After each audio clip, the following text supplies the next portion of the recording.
In this video, I will show you how to install WordPress in cPanel. I will be using Namecheap's web hosting, but all hosting providers will be relatively the same. If you have any trouble and you're not seeing the options that I see, leave a comment below and let me know what hosting provider you're using.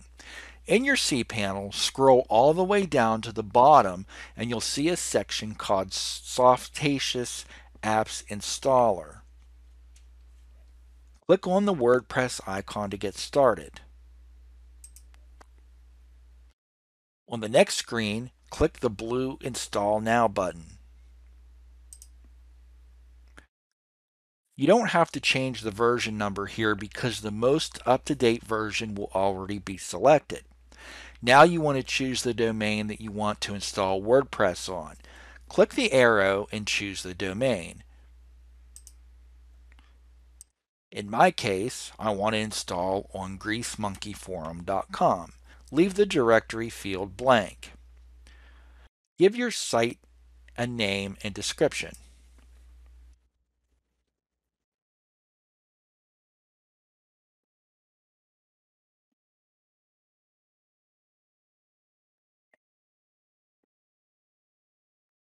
Leave Enable Multi-Site unchecked.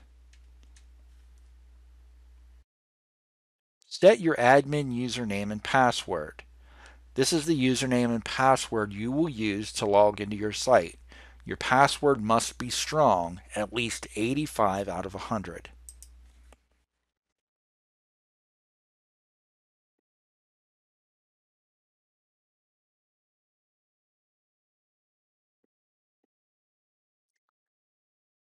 And use the email that's already listed, or you can use your own. If you want to use your own, you can take it out and put in your own email.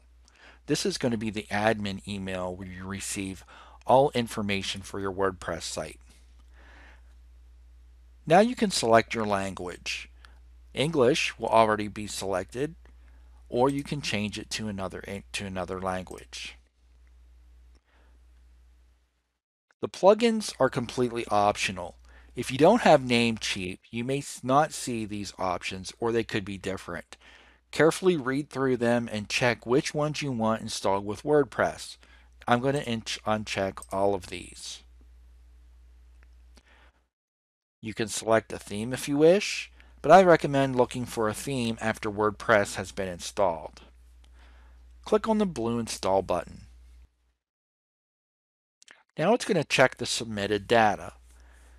It will take a second. Now it says, congratulations, the software was installed successfully. WordPress has been installed at, and it will give the website name.